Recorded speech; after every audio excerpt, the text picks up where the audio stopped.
ગઈકાલની આ તસવીર social media ઉપર ચર્ચાનું કેન્દ્ર બની છે. કેમ ચર્ચાનું કેન્દ્ર બની છે અને લોકો શું લખી રહ્યા છે તેની વાત આ વિડીયોમાં. નમસ્કાર, હું છું ગોપી ખાંગર અને આપ જોઈ રહ્યા છો નિર્ભય ન્યૂઝ. ભારતીય સંસ્કૃતિમાં પગે લાગવું એને શિષ્ટાચાર કહેવાય છે, પરંતુ અહીંયા આગળ સ્વરૂપજી ઠાકોર, અલ્પેશ ઠાકોરને પગે લાગતી આ તસવીર કંઈક એવું કહી રહી છે કે સારું થયું તમે નડ્યા નહીં. એટલા માટે કહી રહ્યા છે કારણ કે અલ્પેશ ઠાકોર પણ મંત્રી પદની લાઈનમાં હતા અને આ લાઈનને ઠેકીને સ્વરૂપજી ઠાકોર જે છે એ હવે મંત્રી બની ગયા છે. અને એમાં પણ અલ્પેશ ઠાકોર માટે આ પરિસ્થિતિ જે છે, આ પરિસ્થિતિ એટલા માટે કહી રહી છું કારણ કે અલ્પેશ ઠાકોરને લીલી પેનથી સહી કરવાના અભડખા પુષ્કળ હતા અને આ અભડખામાં ક્યાંક ને ક્યાંક કોક રોડો બન્યો અને સ્વરૂપજી ઠાકોર આ રેસની અંદર આગળ નીકળી ગયા.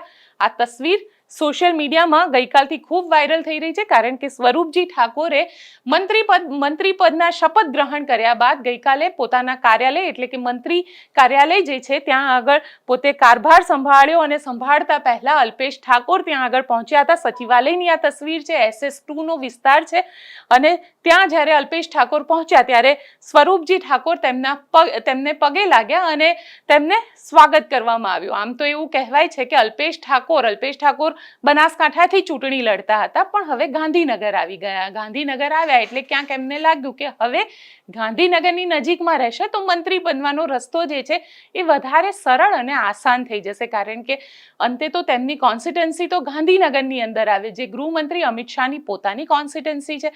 એવામાં અલ્પેશ ઠાકોર માટે ક્યાંક ને ક્યાંક સ્વરૂપજી ઠાકોરનું નામ આવવું પણ એક ઝટકો હતો કારણ કે અલ્પેશ ઠાકોર એવું માનતા હતા જો ઠાકોર સમાજથી કોઈ મંત્રી બનશે તો એ અલ્પેશ ઠાકોર પોતે જ બનશે. પણ અહીંયા સ્વરૂપજી ઠાકોરે ચાર્જ લીધો. સ્વરૂપજી ઠાકોર પગે લાગી રહ્યા છે અને સ્વરૂપજી ઠાકોર કદાચ મનમાં એવું કંઈ પણ રહ્યા હશે કે સારું થયું તમે નડ્યા નહીં, જો તમે નડ્યા હોત તો કદાચ આ મંત્રી પદ અમને મળ્યું ના હોત.